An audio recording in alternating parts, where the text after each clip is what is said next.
बिस्मिल्लाहिर्रहमानिर्रहीम। आज की वीडियो में हम बात करेंगे एचवीएसी टेक्नीशियन का जो कैरियर पाथ होता है, उसका जो फ्यूचर कैरियर है, उसके प्रोफेशनल लाइन के अंदर उसके के स्टेप्स के हवाले से बात करेंगे कि अगर वो एचवीएसी टेक्नीशियन एचवीएसी बिज़नेस को एज ए कैरियर चूज़ करता है तो उसकी कैरियर के अंदर क्या क्या स्टेप्स हैं, क्या क्या इम्प्रूवमेंट्स हैं, क्या क्या प्रोग्रेस है, क्या क्या तरक्की है, उस बारे में हम डिस्कस करेंगे। तो जो भी इस बारे में अपना डिसीजन करता है उससे पहले ये रिकमेंड किया जाता है कि अपने आप को पहले एक प्रोफेशनल इदारे से ट्रेनिंग दिलवाए। 6 माह का कोर्स, 1 साल का कोर्स, 2 साल का कोर्स, जितना उसको अफोर्ड कर सकता है वो कोर्स पहले वो करे। उस इदारे से कोर्स करे जो गवर्नमेंट से अप्रूव्ड हो, और कल को अगर उसके लिए कुछ सर्टिफिकेशन रिक्वायर्ड हो तो वो उसको अटेस्टेशन उसकी हो सके। चाहे फॉरेन कंट्री के लिए, चाहे अपने काम के लिए उसको ये चीज़ रिक्वायर्ड होती है किसी भी स्टेप पे, तो वो अक्सर लोग फिर उस टाइम पर ये फिर स्टक हो जाते हैं कि अभी हमारा सर्टिफिकेट कहीं से ऑर्गेनाइज नहीं है। जब वो बंदा अपना स्किल ले लेता है, अपना 6 माह का कोर्स या 1 साल कोर्स करने के बाद उसके लिए रिकमेंड किया जाता है कि वो 2 साल कम से कम प्रैक्टिकल काम करे किसी भी वर्कशॉप में, किसी भी जगह पे, वर्क सेंटर पे। उसमें 1 साल as a worker, as a under supervision, और 1 साल वो एज ए सुपरवाइज़र या इंडिपेंडेंट वर्कर काम करे ताकि उसका हैंड्स ऑन स्किल उसका पॉलिश हो।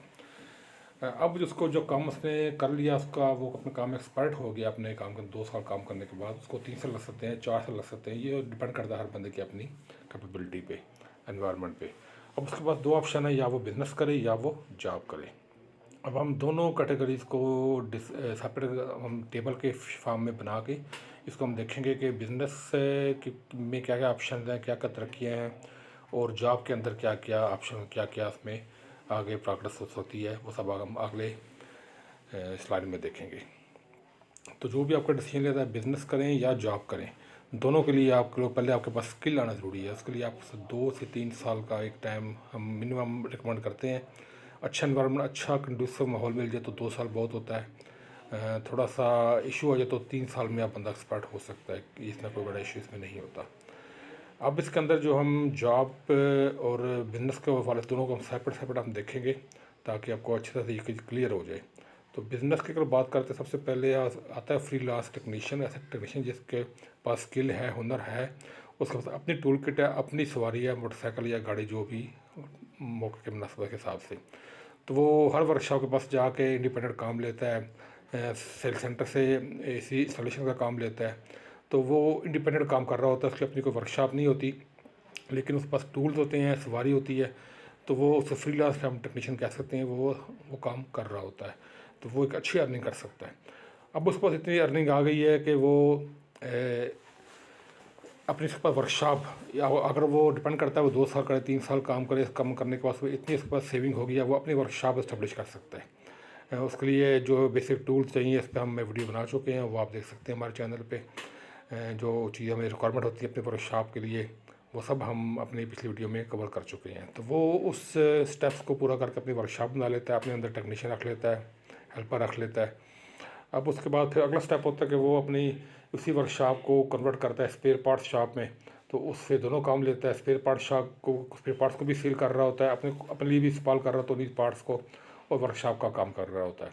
इससे अगला स्टेप होता है कि वो स्पेयर पार्ट्स की शॉप को एक्सपेंड करता है और फिर स्पेयर पार्ट पे ही काम फोकस करता है, और वर्कशॉप को वो छोड़ देता है या किसी को वो सबलेट कर देता है, आउटसोर्स कर देता है, और खुद सिर्फ स्पेयर पार्ट्स पे ही अपना काम कर रहा होता है। उनकी स्टॉक कर ले लेता है जब सीज़न आउट होता है, और जब सीज़न होता इन होता है तो उस टाइम फिर वो उसी स्टॉक को वो सेल कर रहा होता है। नेक्स्ट उसका होता है कि वो न्यू अप्लायंसेस की शॉप बना सकता है। जो कंपनी होती हैं डीलर, उनकी डीलरशिप लेके नई एसी, नई फ्रिज, रेफ्रिजरेटर, नए होम अप्लायंसेस को सेल करता है। ये थोड़ा सा इसके लिए फाइनेंस चाहिए होता है। इसमें लोग पार्टनरशिप का भी काम करते हैं, कोई अकेला बंदा भी या कोई इन्वेस्टर के साथ मिल के, तो ये काम भी किया जा सकता है। इस बारे में काफ़ी ऑप्शन मौजूद होते हैं, इस पर हम इंशाल्लाह अगली वीडियो में बात करेंगे। अगला स्टेप होता है कि वो कोई ऐसा यूनिट लगाता है जिसके अंदर एयर कंडीशनिंग, रेफ्रिजरेशन या होम अप्लायंसेस, वॉशिंग मशीन, इन इक्विपमेंट की मैन्युफैक्चरिंग या असेंबलिंग होती है। पाकिस्तान के अंदर मैन्युफैक्चरिंग का सीन तो नहीं, लेकिन असेंबलिंग यहाँ पर होती है। कंप्रेसर है, बॉडी पार्ट्स हैं, बाहर से इंपोर्ट होते हैं, यहाँ पर उनको वेल्डिंग असेंबल किया जाता है। और उनको मुख्तलिफ ब्रांड के यहाँ पर यूनिट्स तैयार होते हैं रेफ्रिजरेटर भी, एयर कंडीशनर भी। तो वो एक प्लांट लगाया जा सकता है। इसके लिए भी इन्वेस्टमेंट बहुत बड़ी दरकार होती है। इसके लिए पार्टनरशिप का सिस्टम बनाया जा सकता है या इन्वेस्टर के साथ मिलकर ये काम किया जा सकता है। अब आप जॉब की बात करते हैं तो जॉब आपको गवर्नमेंट सेक्टर में मिल सकती है, प्राइवेट सेक्टर में मिल सकती है। पाकिस्तान के अंदर, पाकिस्तान से बाहर सारे ऑप्शन आपके पास मौजूद होते हैं। इन सब के लिए आपके पास वैलिड सर्टिफिकेट होना ज़रूरी है, जो गवर्नमेंट से अटेस्टेड हो। जो मैंने शुरू में बात की थी वो यहाँ पर बहुत ज़रूरी होता है। इसके लिए आपको जो स्टार्टिंग होता है आपका स्टेटस है, आफ्टर डिप्लोमा सर्टिफिकेट के बाद आपके पास टेक्नीशियन से आपको स्टार्ट किया जाता है। उसके बाद टेक्नीशियन से आप या वर्कर का आप टाइम गुजारने के बाद को डिपार्टमेंट एग्ज़ाम होते हैं। उसके बाद आपको फिर आगे प्रमोट सुपरवाइज़र, सुपरिटेंडेंट, सीनियर सुपरवाइजेंट आपको आगे इसकी आगे प्रमोशन इसकी होती रहती है। तो जो प्रमोशन आपकी होती है, आपका स्केल, आपका ग्रेड बढ़ता रहता है। तो ये चीज़, दोनों रूल हैं वो आपके गवर्नमेंट सेक्टर, प्राइवेट सेक्टर या पाकिस्तान के अंदर, पाकिस्तान के बाहर, सब के अंदर यही रूल होते हैं। थोड़ा सा बहुत इनकी शक्ल चेंज हो सकती है, शेप, लेकिन उनको बेसिक इनके रूल यही होते हैं जो आपको मैंने पिछले कवर कर दिए हैं।